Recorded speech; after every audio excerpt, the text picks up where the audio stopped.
ఒక కార్యక్రమం మంచిదైతే దాన్ని ఎవ్వరు కాదన్నా అందరూ స్వాగతించాల్సిందే. ఒక విజన్లో అర్థం ఉంటే దానికి ప్రభుత్వాలు మారినా జై కొట్టాల్సిందే. ప్రస్తుతం వైఎస్ జగన్ విజన్కే చంద్రబాబు సర్కార్ జై కొట్టింది.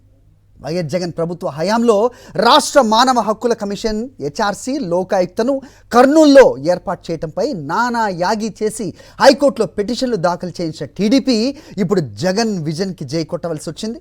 హెచ్ఆర్సీ లోకాయుక్తలను విజయవాడకు తరలించాలని సూత్రప్రాయంగా నిర్ణయించామని గతంలో హైకోర్టుకు నివేదించిన చంద్రబాబు సర్కార్ వాటిని కర్నూల్లోనే కొనసాగిస్తామని తాజాగా హైకోర్టుకు వివరించింది.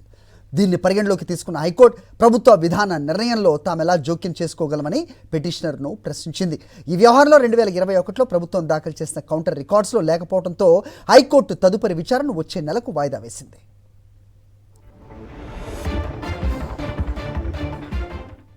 ఇదే అంశంపై అప్డేట్స్ మా కరెస్పాండెంట్ సురేంద్ర అందిస్తారు. సురేంద్ర, చెప్పండి. హరి, మానవ హక్కుల కమిషను లోకాయుక్త ఏర్పాటు కర్నూలులో గత ప్రభుత్వం చేసినప్పుడు టీడీపీ నానాయాగి చేసింది. ప్రభుత్వ నిర్ణయాన్ని పూర్తిగా వ్యతిరేకించిన పరిస్థితి కనిపించింది. కానీ ఇప్పుడు కూటమి ప్రభుత్వం అధికారంలోకి వచ్చిన తర్వాత జగన్ విజన్కి ఖచ్చితంగా జై కొట్టాల్సిన పరిస్థితి వచ్చింది.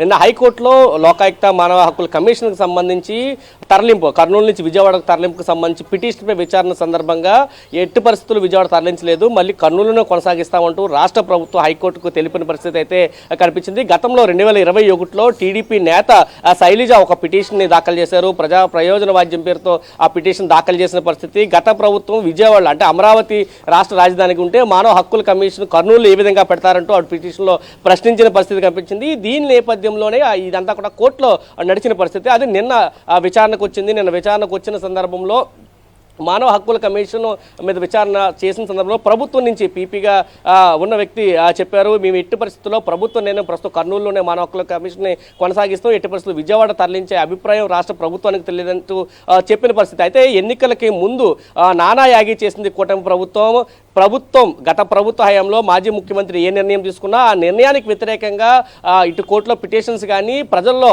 దాని మీద వ్యతిరేకత తీసుకొచ్చే పనులన్నీ చేశారు. కానీ విజన్ మంచిదైతే ఎవరైనా దాన్ని సమర్థిస్తారు, అనుసరిస్తారు, ఆచరిస్తారు అనే దానికి ఉదాహరణే ఈ అంశం అని మనం చెప్పొచ్చు. మానవ హక్కుల కమిషన్ ఖచ్చితంగా కర్నూలులోనే కొనసాగుతుందంటూ ఈరోజు చెప్పిన పరిస్థితి కూడా కనిపిస్తుంది. ఇదే కాదు, అన్ని అంశాల్లో గత ప్రభుత్వం ఏవైతే నిర్ణయాలు చేసిందో అన్నింటిలో కూడా కూటమి ప్రభుత్వం నాటి విమర్శలు చేసి మళ్ళీ యూటర్న్ తీసుకొని నాటి ప్రభుత్వ పథకాలను కానీ ఆ సిచ్యువేషన్ కానీ అమలు చేస్తున్న పరిస్థితి ఆంధ్రప్రదేశ్లో కనిపిస్తుందని చెప్పాలి. హరి.